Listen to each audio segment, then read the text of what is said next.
Hola hermanos, ¿cómo están? Bienvenidos nuevamente a su programa El Tesoro Escondido. Está con ustedes su hermano Roquel Cárdenas, que les saluda desde Panamá para toda Iberoamérica y todos los hermanos de habla hispana que se nos unen a través de esta red de páginas hermanas de Rincón de Apologética y muchas más, que estamos unidos para poder compartir con gusto, con alegría la palabra de Dios. Hoy tenemos, como siempre, un tema que es importante, interesante, porque tiene que ver con la doctrina católica. ¿Por qué? Fíjense, una de las cosas que es importante por la que este programa se llama El Tesoro Escondido es porque hoy día vivimos en una sociedad de donde priva lo que se llama el utilitarismo. Es decir, las personas se preguntan, ¿de qué me sirve esto? Pero en función no de lo profundo del ser o inclusive de lo trascendente, sino de qué me sirve esto para lo inmediato. Usted va a un colegio, a una universidad, los jóvenes muchas veces preguntan, ¿y esto para qué me sirve? En función de un trabajo, de ganar dinero, de obtener los bienes materiales. Entonces, es una visión reducida de ser humano. Entonces hemos perdido el sentido de lo trascendente. Entonces involucra que usted ve, por ejemplo, las redes sociales hoy en día y usted va a encontrar que no los critico. Ojo, no estamos criticando esto, pero usted ve que los videos que más tienen relevancia tienen que ver con cosas de lo inmediato.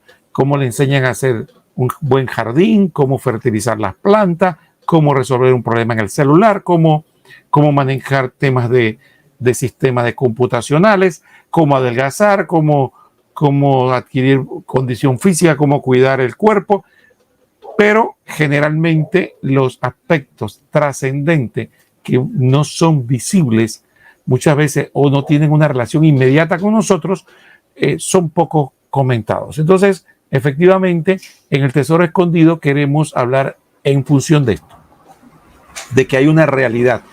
Hay un tesoro que tenemos todos escondido y empezamos por este tesoro que es el alma, que muchas veces hoy día la gente no reconoce ni quiere ver, que somos cuerpo material, alma espiritual en unidad de persona, y que al no ver esto, entonces simplemente pensamos que nuestra corporalidad y lo que puede atender esta corporalidad es lo único inmediato e importante. Entonces renunciamos a preguntarnos por las cosas que tienen que ver con lo trascendente, como qué, de dónde venimos, hacia dónde nos dirigimos, qué pasa después de la muerte. Con la muerte acaba todo. Con esta vida simplemente tengo un alma inmortal o no. ¿Qué sentido tiene el amor? ¿Qué sentido tiene la verdad? La verdad tiene sentido hoy en día cuando Pilato le preguntó a Jesucristo, ¿y qué es la verdad? Entonces son preguntas que alguien hoy día se preguntaría con seriedad para buscarle sentido a su vida. Porque muchas de las veces cuando las personas compran el televisor, compran la casa, compran el automóvil, compran la casa de playa, se compra el último celular y obtiene y trabaja para obtener todas estas cosas, después resulta ser que no es feliz. Resulta ser que cuántas veces usted no ha escuchado de personas que efectivamente tienen todo eso y por qué buscan el refugio de las drogas, por qué buscan el refugio del alcohol, si debían ser plenos, debían estar en plenitud.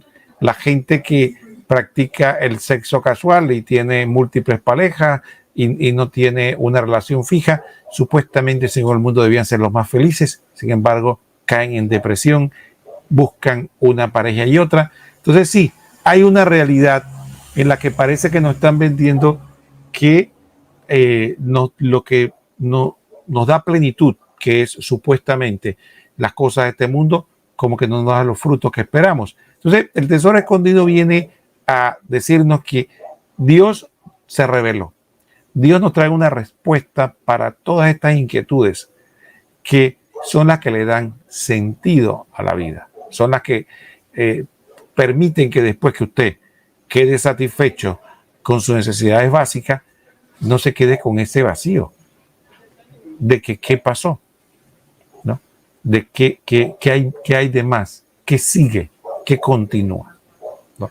Recuerdo, hay una película de dibujo animado que muy popular, que hablaba de un personaje que toda la vida pasó su vida soñando poder algún día tocar en un lugar determinado con una banda de jazz como la top. Toda la vida fue profesor de música y soñó con eso. Después de mucho esfuerzo lo logró. Y después que lo logró, pasó una noche formidable, toda la noche tocando, el aplauso, el reconocimiento, tocar con... Y después que salió de tocar todo eso, emocionado le pregunta a la directora del grupo: fue fabuloso, ¿y ahora qué sigue? Y la directora del grupo le dijo: nada, lo mismo, la próxima noche lo mismo, y cada noche será lo mismo. Y le ocurrió que sufrió una desilusión. Quedó desilusionado. Entonces, ¿qué pasa? Muchos de nosotros nos preguntamos precisamente por eso, porque cada vez que alcanzamos una meta, nos preguntamos: ¿y ahora qué sigue?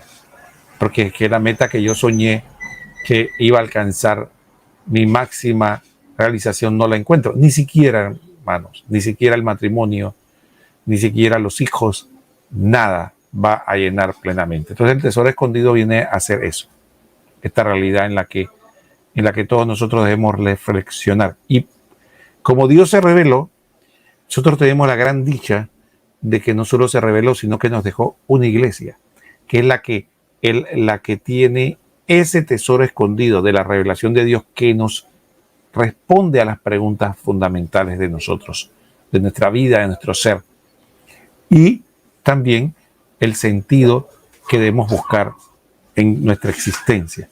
Y somos más afortunados porque no solo contamos con la enseñanza de esa iglesia, que no le pertenece a la iglesia, sino que es un don de Dios y que ella la custodia y la interpreta auténticamente por la guía del Espíritu Santo, sino que contamos con podríamos llamar como un cofre que para muchos de nosotros está cerrado.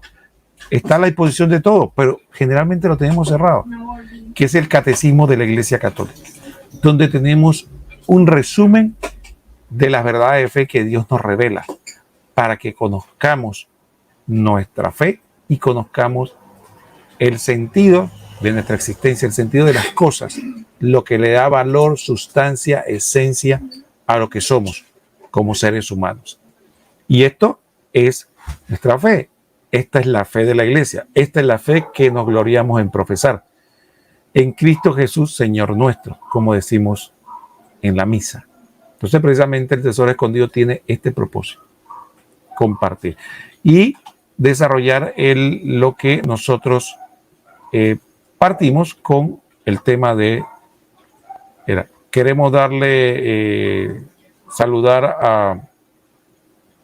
a varios de nuestros hermanos.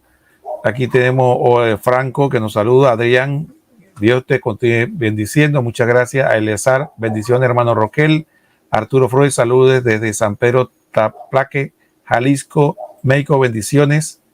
Adrián Ra, católico, defiende tu fe, apologética, 1 Pedro 3:15, entre 15 páginas más para la gloria de Dios. Gracias a Dios. Gracias, Adrián. Palabra Santa, Franco, hola hermanos. Norma Rivero, hola, por los saludos de Marcelo, por la salud de Salvador Sosa. Norma Rivero, le agradecemos. Yuseisi Palomino Valentín, amén. Ro Flores, así es, hermano, gran verdad y gran enseñanza, poco las ven. Muchísimas gracias a todos por sus comentarios. Vamos a entrar en materia una vez de esta introducción. Quisiera que aprovecháramos todo esta oportunidad para que miren, muchas personas me han dicho: a mí me gustaría conocer mejor mi fe, a mí me gustaría saber más, leer el catecismo, pero me es difícil.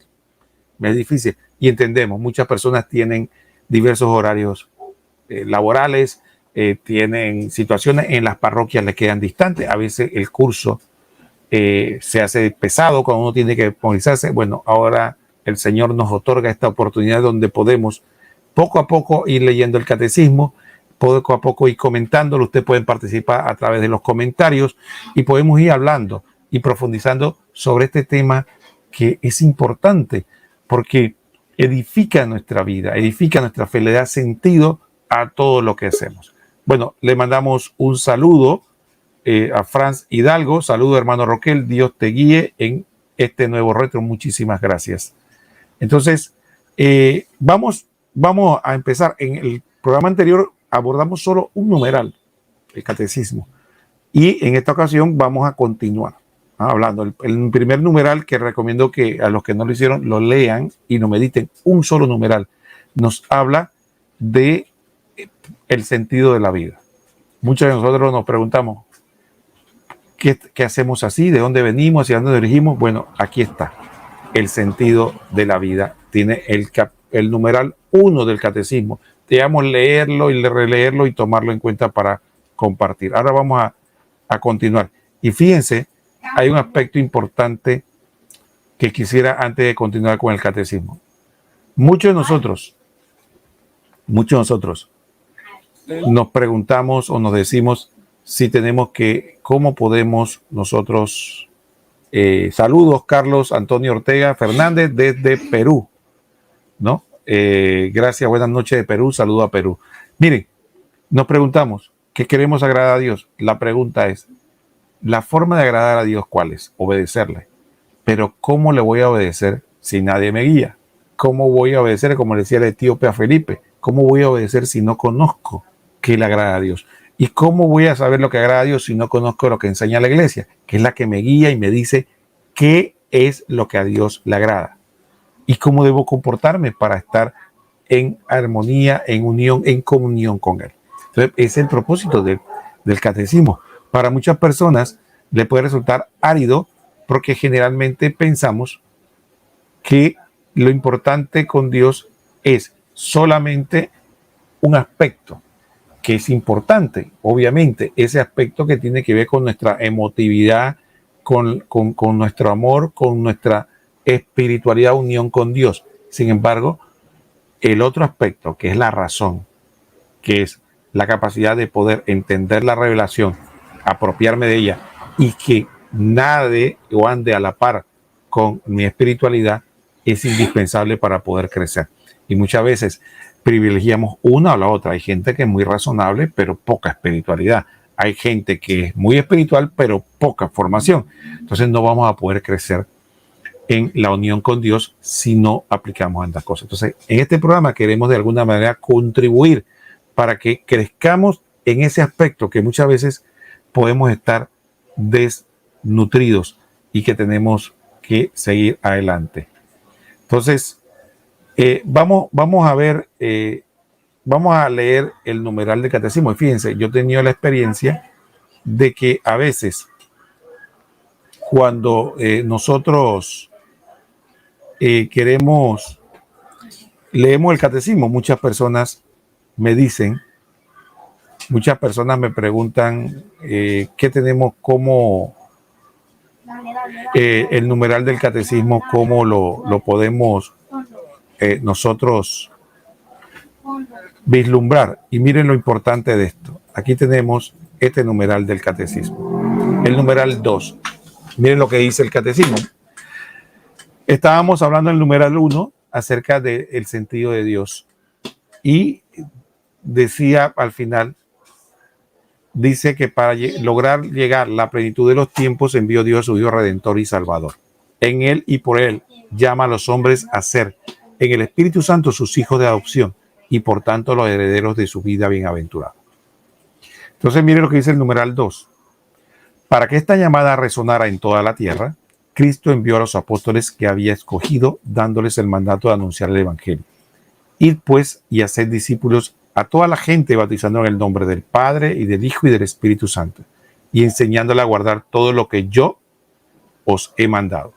Y sabed que yo estoy con vosotros todos los días hasta el fin del mundo. Mateo 28, 19 al 20. Fortalecido con esta misión, los apóstoles salieron a predicar por todas partes, colaborando el Señor con ellos y confirmando la palabra con señales que le acompañaban.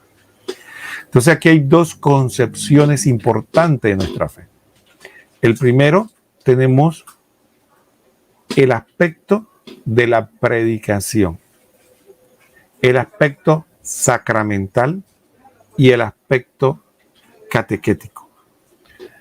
Si nos damos cuenta, aquí está el elemento querigmático, catequético y sacramental, que es importante en el conjunto de nuestra iglesia. Primero, obviamente el querigma, id y hacer pues discípulos a todas las gentes. Entonces, importante que nuestra fe es un llamado para todas las personas, para los que nosotros consideramos que se la merecen y los que no se la pensamos que no se la merecen, porque eso es, hay que decirlo. Muchas veces nosotros sin darnos cuenta, efectivamente, como encontramos personas que nos adversan, personas que se nos hace la vida difícil, personas que pensamos de alguna manera que no tienen por qué o parecen enemigos de Dios. Sin embargo, el evangelio es para todos y la salvación es para todos. Entonces, he ahí una de las luchas más importantes que tenemos que tener claro.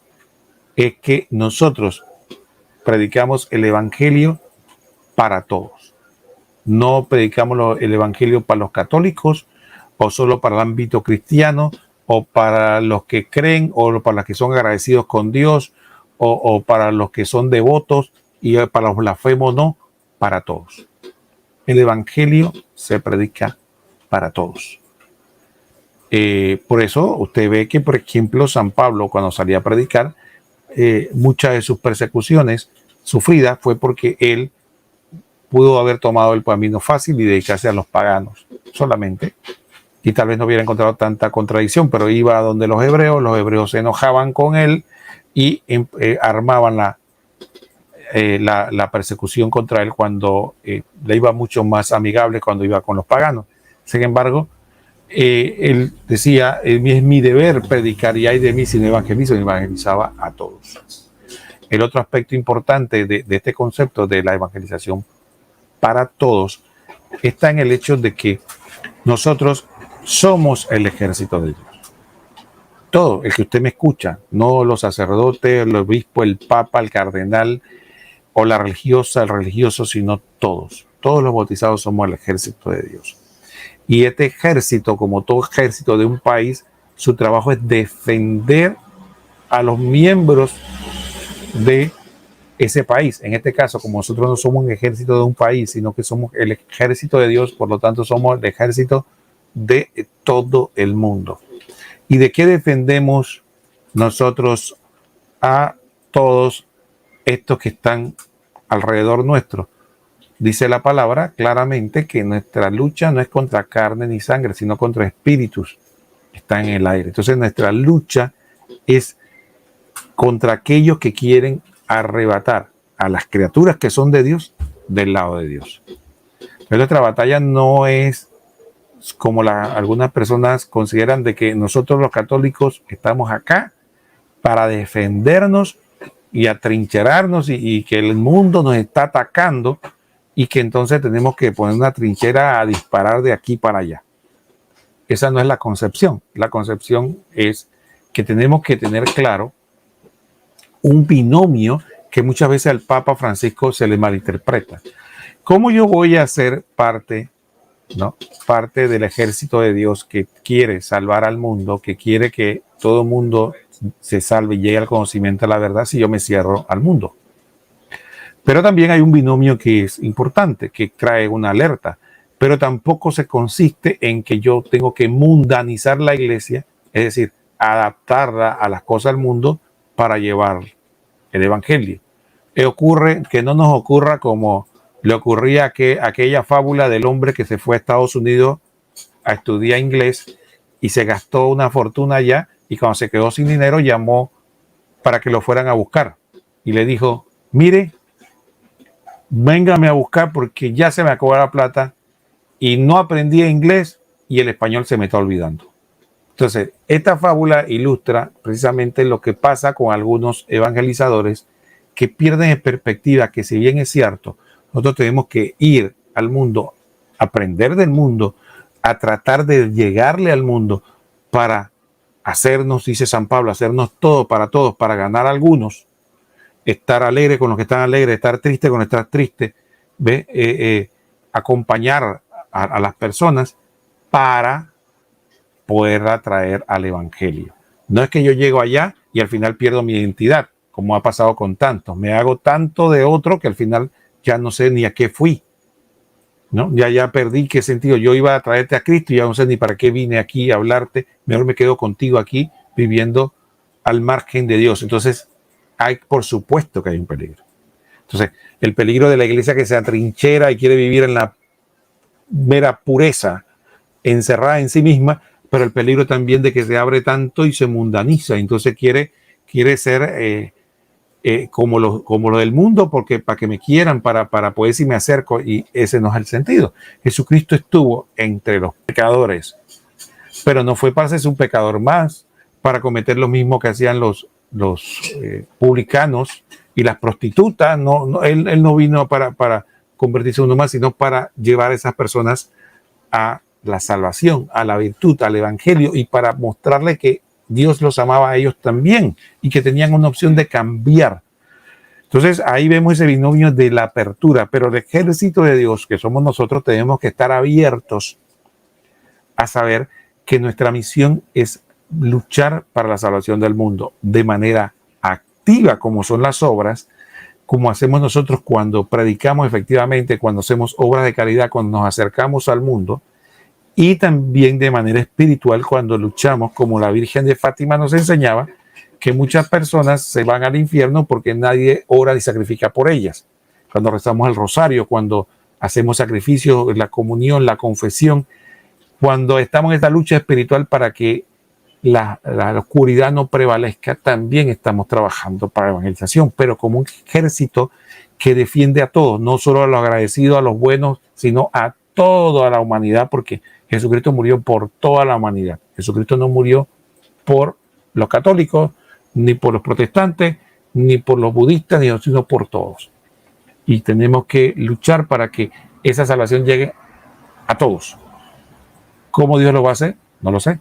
Pero nuestro trabajo es coadyuvar para que eso se logre. Entonces, ahí no podemos nosotros entonces perder de perspectiva que este llamado de ir pues, y hacer discípulos a todas las gentes no se trata de un menoscabo, un encerramiento. Entonces había personas que, por ejemplo, otro vicio que se daba era de que hay personas que más adelante en el catecismo nos van a explicar de que las personas que efectivamente sin culpa de ellos, sí, tienen una ignorancia invencible, no tuvieron forma de conocer a Cristo, no se van a ir al infierno automáticamente, sino que van a ser juzgados de acuerdo a su realidad, a su condición, de una forma que solo Dios conoce. Y si reciben la salvación, se van a salvar por Cristo, pero sin haber conocido a Cristo. Entonces algunos empezaron a teorizar, bueno, si ya esas personas que son de otras religiones ya conocen a Cristo y ya conocen, entonces no conocen a Cristo, pero se van a salvar de todas maneras, y si viven bien, déjenlos allá, pues, sin problema. Entonces, anulando la misión anulando la misión de la orden específica de Cristo de ir a predicar a toda criatura. Entonces, efectivamente, nosotros no podemos privar a los demás del gran don de Cristo, actuar de manera supinamente egoísta, pensando de que, bueno, como allá el budista, el musulmán, el hinduista o cualquier otro credo, como si no conoce a Cristo por ignorancia y culpabilidad de él, entonces simple y llanamente, como no lo conoce, entonces se puede salvar por su buen comportamiento, entonces caer en ese grave error y pensar que no es necesaria la evangelización o que es una falta de respeto evangelizar. Entonces ahí vienen los respetos humanos. Fíjense que este aspecto es importante. Hay gente, inclusive del clero, y yo diría que hasta obispos han caído en eso, porque han malinterpretado la evangelización con proselitismo.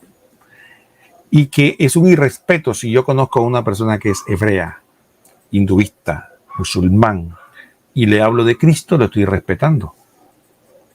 Entonces imagínense ustedes a los apóstoles que hubieran salido a predicar y digan, mire, respetemos la cultura de los griegos, respetemos la cultura de los romanos, respetemos la cultura de todas las personas porque ellos tienen trascendencia y ha pasado de generación a generación este credo que ellos tienen, estos dioses, y tienen culto y tienen templo. Entonces no podemos ir a atacar a esta pobre gente y respetarle su forma de pensar. Entonces, ¿cómo vamos a hablarle de Cristo?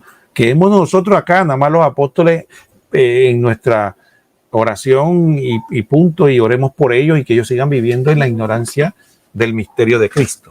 Entonces, esa actitud es la que muchos hoy día equivocadamente están transmitiendo, de que yo al ateo, a todo, el respeto es no hablarle de Cristo y vivir como acomplejado, ¿no? A vivir de que, claro que la persona puede ofenderse si tú le predicas a Cristo, pero la diferencia entre la evangelización y el proselitismo está cuando la persona quiere imponer o usa medios deshonestos, impropios para predicar el evangelio. Pero es nuestro deber, independientemente de la incomodidad, de la molestia o incluso de lo que pueda parecerle, tenemos que no predicar a Cristo. No podemos dejar de hablar de lo que hemos visto y oído, decía el apóstol Juan. Entonces, este mandato evangelizador de ir a hacer discípulos a todas las gentes tiene que ser rectamente interpretado. Rectamente interpretado. No podemos caer ni en un fanatismo de que tenemos que imponerle nuestra religión a los demás o creer de que es nuestro deber usar cualquier medio para traerlo, pero tampoco en el complejo de que no es que ellos están bien así como están o que da lo mismo una cosa que otra, porque es que ese es el problema. Yo respeto que una persona que es de otra religión considere que su religión es la más importante o que es la verdad. Yo se lo respeto porque hay que respetar su libertad de conciencia y pensamiento, pero también tiene que respetar que yo pienso lo mismo de mi fe y que yo tengo el deber de conciencia de hacérselo saber a los demás y dar los argumentos por qué yo lo creo. Y cada quien es libre de aceptarlos o rechazarlos. Esa actitud demasiado complaciente y haber apagado la predicación. Inclusive, estoy hablando en términos extremos de la visión de la gente, pero en nuestros países ya nosotros hemos perdido ese fuego de hablar a las personas del misterio de Cristo, de lo que Cristo ha hecho en mi vida. Ya creo que eso es como un poco, como dicen, no sé si la expresión está en otros países, pero en mi país dicen, sálvese quien pueda. ¿No? Ya yo conocí a Cristo, y yo rezo el rosario, yo oro, y bueno, y si el vecino quiere creer, allá él. Y si no quiere creer, también.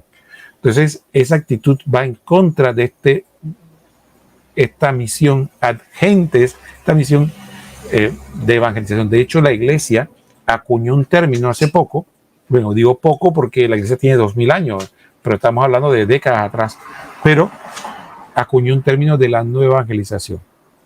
¿Por qué nueva evangelización? Porque había que evangelizar a los bautizados. ¿Y por qué nueva? No en sus temas, sino en su método y en su ardor. En su método porque efectivamente, probablemente el evangelio es el mismo, pero hacérselo llegar a las personas tiene que refrescarse las formas. Pero el evangelio sigue siendo el mismo. Y en el ardor, en el entusiasmo, en la fuerza, en la manera, porque el evangelio sigue siendo lo mismo. Es un ser humano transmitiendo lo que el misterio de Cristo ha hecho en su vida y dando testimonio de él, tanto de palabra como de vida. Y antes de cerrar este aspecto, quisiera desarrollar este punto. También existe una tergiversación en la concepción. Fíjense, hay gente que se va a los extremos. Por ejemplo, me citan, por ejemplo, a San Francisco de Sales y otros santos, ¿no? Pero San Francisco de Sales, de que un día se fue con sus hermanos y caminó por el pueblo, y entonces cuando todo el mundo los vio y dijo que ya habían predicado porque la gente lo vio, parten de la premisa que entonces tenemos que andar silentes. Nadie hable nada, nada más que nos vean nuestra vida. Pero mi pregunta, ¿qué fue lo que Cristo mandó? Y dice San Pablo, dice la palabra de Dios, ¿cómo voy a creer si nadie me predica? ¿Y cómo voy a predicar si nadie me envía? Entonces, sí, la predicación es indispensable. No se puede creer que solo con el testimonio. Evidentemente, se necesita, es el binomio, predicación, testimonio, pero no se puede ser solo testimonio ni solo predicación. Tiene que ser las dos cosas. Y en ese sentido es la misión. Gente, se dan cuenta que hay que aclarar muchos aspectos con esta misión. Solo en cuanto al no solo creer que el testimonio basta, en cuanto a creer que no solo la predicación basta, en cuanto a creer el ámbito en que se predica, que no solo es a los que no creen en Cristo, sino también adentro, que también hay que hacerlo sin complejo, pero sin caer en una especie de fanatismo, sino respetando la libertad de conciencia de cada quien, pero hacerlo sin complejo y diría yo con alegría y entusiasmo, y no dejarnos acomplejar por el mundo presente. Pongámonos a pensar, nosotros no podemos, hay gente que llama a la generación joven de hoy la generación de cristal, pero yo me pregunto si no seremos nosotros los católicos de cristal hoy día, porque los católicos en épocas pasadas estaban en minoría y todavía algunos católicos de hoy día nos muestran ejemplos de estar en minoría y ser valientes a vivir su fe, y nosotros en países nuestros estamos en mayoría y estamos acomplejados, tenemos vergüenza, no nos atrevemos. Entonces tenemos el tesoro escondido y no se lo mostramos a nadie. Es en cuanto a la misión ad gentes. El otro aspecto es que después que la persona recibe, viene otro aspecto importante de nuestra fe. Siempre nos preguntamos la vida sacramental. Y muchos de nosotros no nos preguntamos si Jesucristo murió hace 2000 años. Murió hace 2000 años, derramó la sangre en la cruz. ¿Cómo yo me apropio del misterio de Cristo? ¿Cómo esa sangre que se derramó en la cruz, ese sacrificio que Cristo a mí me llega hoy, 2000 años después? Algunos piensan que se debe a un acto emotivo de un momento, ¿no? Van a un lugar, van a un altar, dice acepto a Jesús como Señor y Salvador, y entonces me apropio del misterio a través de un acto voluntarista, un acto personal voluntarista. Sin embargo, la Escritura no revela nada como esto. La Escritura lo que dice es que cuando San Pedro hizo el primer discurso en los Hechos de los Apóstoles, que aparece cuando después de Pentecostés, se le preguntó, ¿qué debo hacer? ¿Qué debemos hacer, hermanos? Ya sabemos que Jesús murió por nosotros, por nuestros pecados, por nuestra culpa. ¿Qué podemos hacer? Eso, ¿qué hizo San Pedro? Les predicó el querigma, pero le dijo que había una cosa indispensable. Para recibir el perdón de los pecados y el don del Espíritu Santo había que bautizarse. Viene la economía del sacramental. Entonces, el medio por el cual yo recibo la gracia de Cristo, recibo el Espíritu Santo y recibo el perdón de los pecados, me uno con Dios, es a través de este medio que Jesús establece. Y aquí vemos que Jesús establece el más importante en cuanto a la entrada a la iglesia, porque si no hay bautismo, los demás sacramentos no tienen sentido. Cuando entro a la iglesia, entonces puedo participar del resto de los sacramentos. Entonces, Jesucristo establece que para poder entrar a la iglesia, ser miembro de su pueblo, había que entrar por el bautismo, cosa que no es extraña, porque en el Antiguo Testamento, para ser parte del pueblo de Dios, ¿qué había que hacer? La circuncisión. Entonces, para ser acreedor a las promesas, ser hijo de Abraham y ser parte del pueblo de Dios, efectivamente había que entrar por un rito, por una acción física que significaba un elemento espiritual. Entonces, eso es lo que los sacramentos. Los sacramentos son signos visibles por el cual nosotros recibimos la gracia de Cristo. Entonces, no se trata de un rito que trata más o menos de ejemplificar con actos lo que pasó en el pasado para que nosotros nos tengamos una conexión imaginaria, intelectual o afectiva con el pasado. No, son signos realmente efectivos para apropiarnos espiritualmente o como unidad, como cuerpo material, alma espiritual, en unidad de persona del misterio de Cristo. ¿Cómo yo me hago acreedor del misterio de Cristo? A través de la vida sacramental. Y en este numeral 2 nos presentan ese aspecto. De hecho, hay toda una sección dentro del catecismo que, si Dios no la vida, ojalá lleguemos allá, veremos toda la economía sacramental y por qué es. Entonces, no se trata de que la Iglesia Católica es una iglesia de ritos, y esos ritos, bueno, lo que hacen simplemente es hacernos sentir parte de un grupo. No, esos ritos no se hacen por una especie de obra teatral, sino que tienen una efectividad en sí misma.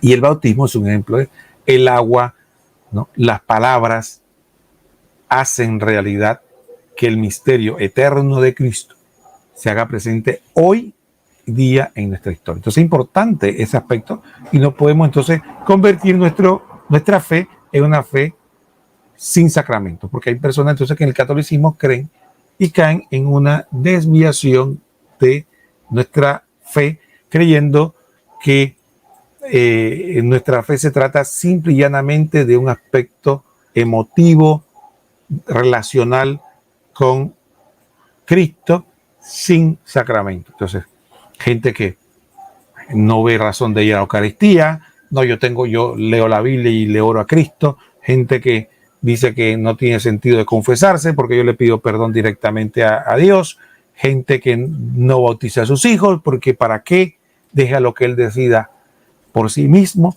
y así piensan que son ritos vacíos y sin sentido. Y podría decir algo más, el matrimonio igual, piensan que no, ¿para qué casarse? Sí, eso tiene, yo mejor nos unimos tú y yo y nos decimos que nos amamos y nos damos un cordelito en el dedo cada uno, y bueno, no importa, sí, ¿para qué? Si el amor nuestro es lo que importa, desdeñando el don de Dios. O sea, el matrimonio, por ejemplo, cuando una persona dice no, dice una persona que tiene el sacramento del matrimonio y una persona que no lo tiene, hay una diferencia abismal. Y disculpe si ofendo a alguien con esto, pero hay una diferencia abismal, ¿no? En el matrimonio sacramental está realmente la presencia de Cristo, la gracia de Cristo en medio de esta pareja. Está el don de Dios. Entonces, cuando muchas personas, lamentablemente, con todo respeto, que hablamos sin complejo, algunos se quieren ofender porque quiere que uno diga que el amancebamiento o la unión civil es lo mismo que el sacramento. Respetamos, amamos, queremos y queremos con nosotros a todas las personas que están unidos o que viven amancebados o los que simplemente están con matrimonio civil, pero no podemos dejar de decir la verdad. No es lo mismo. No da lo mismo comulgar que no comulgar, no da lo mismo. Entonces, ¿qué pasa? Como queremos a veces complacer a aquellos que están o lejos de los sacramentos o están impedidos por alguna razón, entonces hemos querido, sin respeto, en mi opinión, decir la verdad de que el sacramento no da lo mismo. Lo lamentamos, con todo respeto, no da lo mismo. Confesarse que no confesarse, comulgar que no comulgar, casarse por la iglesia que no casarse, no da lo mismo. No da lo mismo estar bautizado que no estar bautizado. Eso es tan sencillo como eso. ¿Por qué? Porque no es un acto de obediencia ni al Papa ni a la iglesia, es un acto de obediencia a Dios, porque Dios fue el que estableció el medio. Entonces, si Dios establece el medio, yo lo rechazo, o yo lo impido, o yo no le doy importancia, entonces, ¿qué es lo que le estamos diciendo nosotros a Dios? Y finalmente, el último aspecto que queremos destacar del numeral 2, de lo que hemos analizado de Mateo 28, del 19 al 20, sobre cómo Cristo quiso que se resonara en toda la tierra esta verdad de que Dios envió, tanto amó Dios al mundo que envió a su único Hijo para que todo el que cree en Él no se pierda, sino que tenga vida eterna. ¿Cómo lo manifiesta? Bueno, hermanos, miren esto. Miren este concepto interesante. Después, que es el concepto de la obediencia. Y es algo que es muy importante. Nosotros en nuestra vida, muchas veces, y dice el texto, Isabel dice que de enseñándoles, dice, y enseñándole a guardar todo lo que yo les he mandado. Entonces, ese aspecto que nosotros queríamos compartir es el siguiente. Miren lo interesante de ese aspecto. Miren este aspecto importante. Hay una confusión, y eso lo vamos a profundizar más adelante. Pero hay una confusión con el concepto de amor. Shema Israel, el Señor tu Dios es uno. Amarás al Señor tu Dios con todo tu corazón, con toda tu alma, con todas tus fuerzas, con toda tu mente. Es decir, el ser completo en cuerpo y alma. Cuerpo, material, alma, espiritual en unidad de persona. Todo el ser tiene que amar a Dios. Ahora, la pregunta es, ¿cómo nosotros identificamos ese amor? Nosotros generalmente tenemos que entender e interpretar el amor en función de cómo Dios quiere que lo amemos. Entonces, yo que estoy un hombre casado, tengo 22 años de casado, tengo 4 hijos. Muchas veces uso la analogía que me gusta del matrimonio. Entonces, muchas veces cuando estamos casados nos preguntan, ¿usted ama a su esposa? Sí. ¿Usted ama a su esposo? Sí. ¿Y se lo dice? Bueno, no. ¿Y qué hace para que le agrade? Bueno, no sé. ¿Le ha preguntado? No. Al final, ¿saben lo que pasa en los matrimonios? Que cada quien tiene que amar al otro como el otro quiere que lo amen. No como yo quiero. Yo no le voy a regalar a mi esposa lo que a mí me gusta. Yo le regalo a mi esposa lo que ella quiere recibir, lo que yo sé que a ella le va a gustar. Tanto en el aspecto material como espiritual. Entonces no nos he preguntado a veces, no me he preguntado realmente, decimos que amamos a Dios y cómo Dios quiere que lo amemos. ¿Qué regalo quiere Dios que le demos? No, generalmente yo amo a Dios como a mí me da la gana, como yo creo que debo hacer. Cuando me da el sentimiento, cuando me emociono, cuando lloro, cuando levanto los brazos. Pero realmente lo que la Biblia revela es que para nosotros estar en el amor de Dios, tenemos que obedecer. Dice el Señor en Juan 15 que para permanecer en el amor de Dios hay que cumplir su voluntad. Incluso Jesús lo pone de ejemplo. Dice, así como yo permanezco en su amor, obedeciéndole, usted también tiene que obedecer a Dios para permanecer en su amor. Entonces hay gente que simplemente piensa que ir donde el Señor, emocionarme y ya yo estoy bien con Dios. Porque sentí una emoción. Sin embargo, permanecer en el amor de Dios involucra obedecerle. ¿Por qué? Porque lo que no está en condición no es el amor de Dios, lo que está en condición mi deseo de que Dios me ame. Porque la relación se rompe, como pasa con la relación matrimonial. Cuando uno puede amar, pero si el otro toma acciones para delimitar, romper, alejar ese amor, entonces por mucho que uno de los dos ame, esa relación está rota. Entonces, Jesucristo ya desde el aspecto del numeral 2 del catecismo, a través de este texto bíblico nos transmite que el binomio de evangelización, de vida sacramental, tiene que vivirse con obedecer a Dios. La obediencia. Enseñar a guardar todo lo que yo les he mandado. No una parte, todo. Entonces aquí viene un concepto importante para nosotros, que por qué no es lo mismo ser católico que no ser católico, porque es que en la Iglesia Católica está toda la doctrina, todos los medios de salvación, toda la revelación.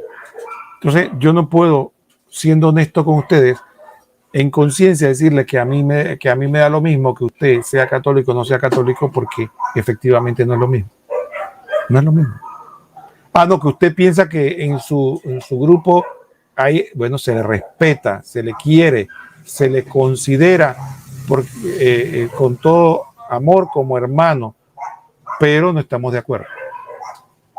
Acordemos que no estamos de acuerdo, porque usted en la Iglesia Católica que tiene todo. Entonces, aquí hay dos concepciones, porque ya el tiempo se nos está agotando. Dos concepciones importantes que tenemos que dar para cerrar este aspecto.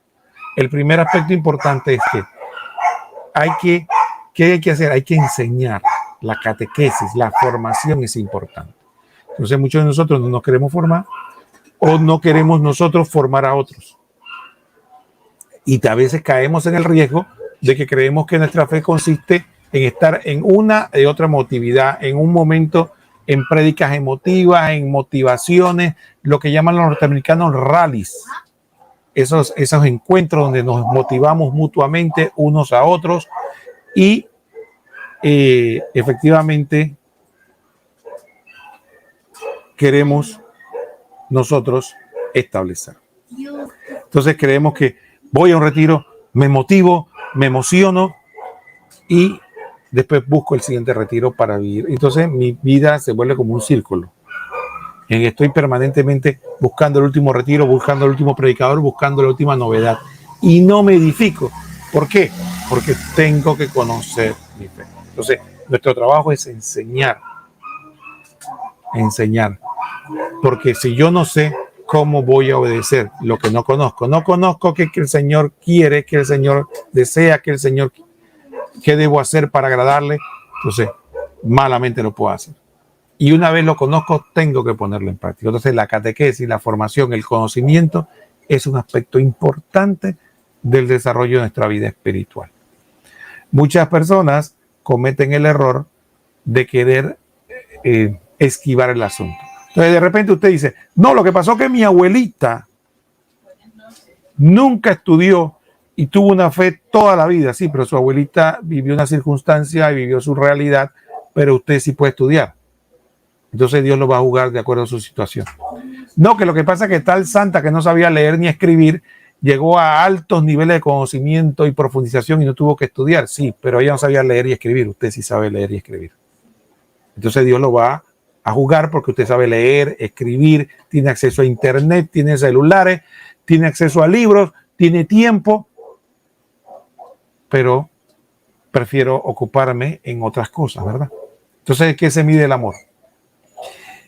Una persona en el matrimonio ama a otra si se preocupa de conocer qué le gusta, qué le agrada, qué es lo mejor para él. Imagínense que si su pareja tuviera una enfermedad, diabetes, presión alta, lo que sea, y usted no se preocupa ni saber de qué enfermedad, qué medicinas toma, cuándo la debe tomar, no le preocupa. ¿Por qué? Porque le preocupa a sí mismo nada más. Y que ella esté en buenas condiciones o él esté en buenas condiciones para que me atienda. ¿Ve? Esa relación amorosa es la que tenemos muchas veces con Dios. ¿Sí? A mí que me preocupa lo que Dios quiere, o lo que ha revelado. Cuando el marido y mujer se ponen a hablar uno al otro y empieza a bostezar, apenas la pareja empieza, qué sueño. Ese es el amor que le tenemos a la pareja. O prefiero ver televisión antes que escucharla. Entonces, igual hacemos con Dios. Decimos que le amamos, pero no hay tiempo para escucharlo, no hay tiempo para aprender de él, no hay tiempo para dedicarme. Prefiero, es más divertido ver televisión, más divertido hacer otra cosa. Entonces, sí, efectivamente. Entonces, mi deber, hermano, con todo respeto, y no es porque yo sea ningún santo, yo soy probablemente el más pecador aquí, pero es mi trabajo, es el trabajo que el Señor me ha llamado. Decirnos que no podemos decir que nos amamos si no buscamos conocer a Dios. No podemos decir que amamos a Dios si no buscamos conocerle. Y hay una regla, hay un axioma católico que viene de la Biblia y viene de la doctrina. 2. Primero, la gracia supone la naturaleza. Y segundo, no se puede esperar de Dios por medios extraordinarios lo que se puede adquirir de manera ordinaria. Por eso es cuando un estudiante va a un examen sin estudiar y ora, puede quedarse toda la noche orando.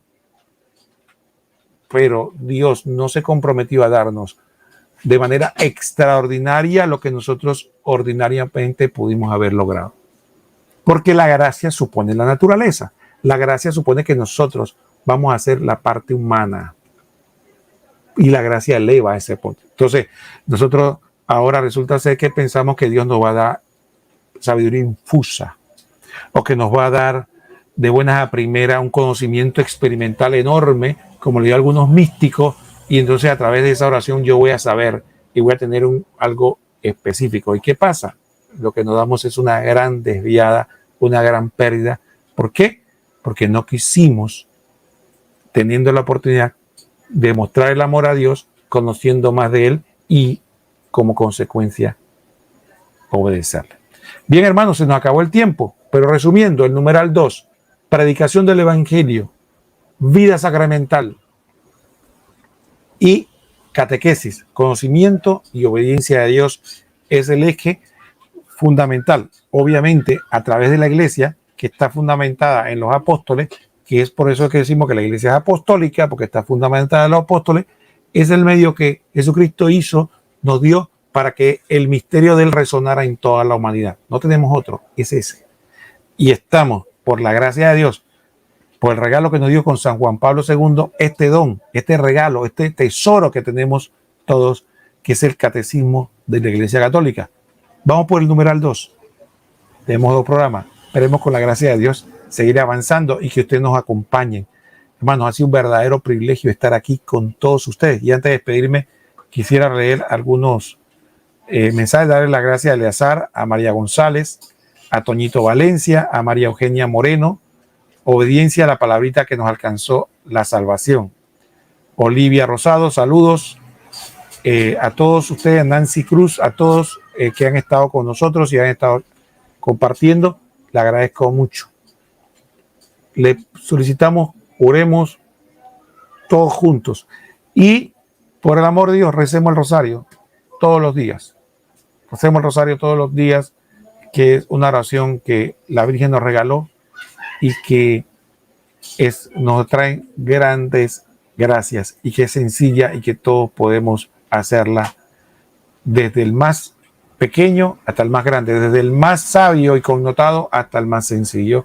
Así que no tenemos excusa para no rezar el Santo Rosario por el cual Dios nos otorga. Y quisiera despedir este programa rezando juntos una oración que la Virgen nos enseñó y que creo que va acorde con este tema del misterio de la salvación. Oh Jesús mío, perdona nuestros pecados, líbranos del fuego del infierno, lleva al cielo a todas las almas, especialmente a las más necesitadas de tu divina misericordia. En nombre del Padre, del Hijo y del Espíritu Santo. Amén. Ha sido un verdadero privilegio estar con ustedes aquí en otro programa del Tesoro Escondido. Nos vemos próximamente, este mismo día, a esta misma hora, por estos mismos medios. Y no queda más que decirle que el Señor los bendiga a todos. Hasta pronto.